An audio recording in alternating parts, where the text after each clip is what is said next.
कांग्रेस नेता राहुल गांधी ने रविवार को बिहार के सासाराम से वोटर अधिकार यात्रा शुरू कर दी है। कथित वोट चोरी के खिलाफ शुरू की गई इस यात्रा के मौके पर उन्होंने आरोप लगाया कि वोटर लिस्ट में बदलाव के जरिए बिहार में चुनाव चोरी करने की साजिश की जा रही है।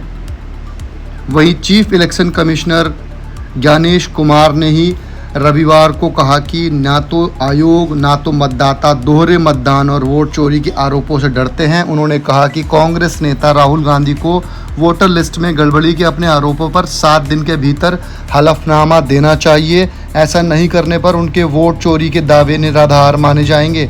प्रेस कॉन्फ्रेंस में ज्ञानेश कुमार ने कहा कि अगर कोई व्यक्ति किसी चुनाव क्षेत्र का मतदाता नहीं है और शिकायत दर्ज कराना चाहता है तो वह केवल शपथ लेकर गवाह के रूप में ही ऐसा कर सकता है।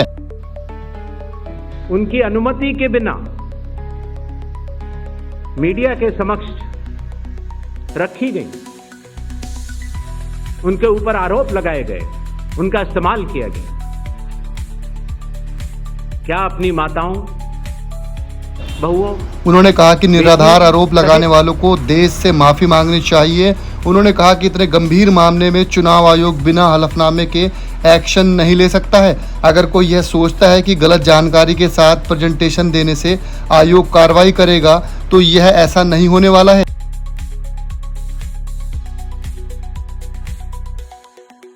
चुटकी लेते हुए चीफ इलेक्शन कमिश्नर ने कहा कि सूरज पूरब में ही उगता है और किसी और जगह नहीं। आयोग सभी वर्गों धर्मों के मतदाताओं के साथ चट्टान की तरह खड़ा था और खड़ा रहेगा। कांग्रेस ने वोट चोरी के अपने आरोपों को लेकर आयोग की प्रतिक्रिया के बाद पलटवार भी कर दिया है। पार्टी ने कहा है कि आयोग की अक्षमता और पक्षपात पूरी तरह से उजागर हो गई है। पार्टी महासचिव जयराम रमेश ने सवाल किया कि आयोग सुप्रीम कोर्ट के 14 अगस्त के आदेशों को पूरी तरह लागू करेगा। साथ ही यह भी कहा कि राहुल गांधी के सवालों का सार्थक जवाब नहीं दिया गया है।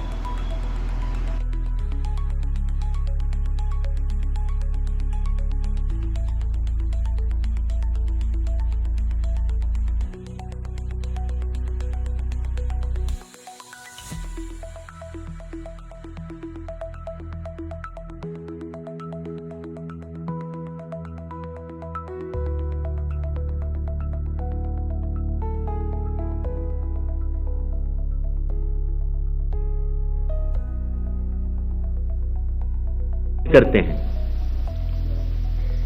इतने सारे लोगों के समक्ष इतनी पारदर्शी प्रक्रिया में क्या कोई भी मतदाता वोट की चोरी कर सकता है? कुछ मतदाताओं द्वारा दोहरे मतदान के आरोप लगाए गए, सबूत मांगने पर जवाब नहीं मिला। ऐसे मिथ्या आरोपों से न तो चुनाव आयोग डरता है और न ही कोई मतदाता।